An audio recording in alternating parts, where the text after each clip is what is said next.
other organizational concepts. Right now, we're going to look at the most macro level of the organizational concepts. We are starting out by framing strategy in the POLC framework. We're going to look at what strategy is, strategy formulation, and strategy implementation. Look at how strategies emerge. Not everything can be predicted, obviously, because it's in the future, and well, the future cannot be predicted. We are also looking at when we are making trade-offs. Some people might say that strategy is literally just about focus. What are we doing and what are we not doing, and choosing between those. In this strategy formulation process, we need to collect data, and we do both internal and external analysis to collect data so that we can understand our current situation. We can understand the trends that are going on in the external environment that may or may not impact us.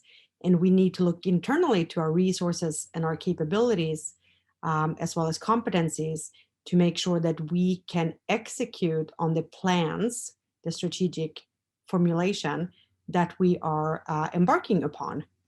And then finally, there is a theoretical concept, or I shouldn't say theoretical concept, it's more of a tool that lets us look at different predetermined categories to help us create strategy. So in the POLC framework, clearly we're going to be living over here to the left in the planning box. Planning starts with vision and mission. Some strategists or theorists would argue that vision and mission are actually part of the strategic planning process. They would say vision and mission are the first thing you set. And some people would say it fall outside of that process. Regardless, strategizing does happen in relation to the vision and mission. The vision and mission are the things we are wanting to be and the things we are. And our strategic plan most definitely need to align with our vision and mission. And then we have another chapter in the book that comes after the strategic management chapter that focuses on specific goals and objectives, which tell us that we can now measure our strategic plan. I apologize, there's a lot of very loud landscapers outside. So we are looking at the strategic formulation side of things. And then all the other chapters of this textbook essentially focus on the strategy implementation piece, where we are doing things such designing the organization, making sure that we have formal and informal networks, formal networks being set by the company, informal ones, they do occur naturally within the organization. We have a culture that is either beneficial or not. We have the leaders within the organization. Sometimes they're managers, sometimes they're informal. We make decisions, etc., etc. So all these things on the right side here, that's how we make the plan come alive.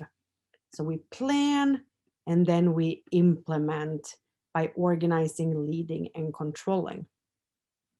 So strategic planning is long-range planning, often more than 3 years, sometimes up to 10 or 15 years. We analyze both internal as well as external data to make sure that we can formulate a plan that is realistic and also make us stay successful or become successful.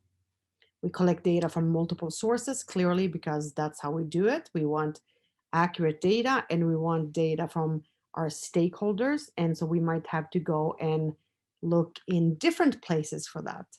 We set objectives. Those are our targets, our goals that we can measure so that we are now making our vision and mission come alive.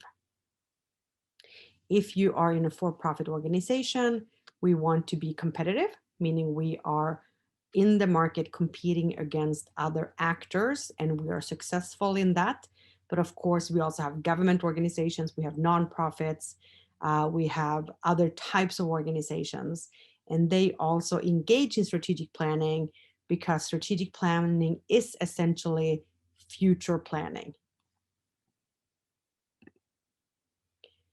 So this slide nicely is pretty much a recap of the things I just said in the intro couple of minutes here.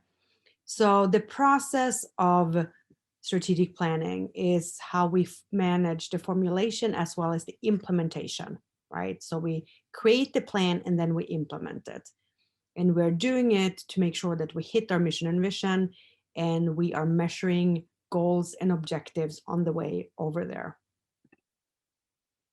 So the strategic formulation is really about the things that we should be doing. Sometimes we say that this is the leadership part of organizations and it looks to the future. And we say that the strategic implementation, this is what we're currently doing. This is today.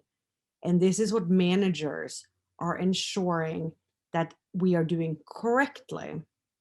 So in the strategic formulation piece over here, we want to make sure we are focusing on the right things, right? Are we actually prioritizing the right projects, initiatives, etc.? And in strategic implementation, we want to make sure we're doing the things right. So the projects, tasks, etc., that came from our plan over here on the left side, we want to make sure we do them right, meaning we do them at the high levels of performance. So that is the strategic formulation versus the strategic implementation.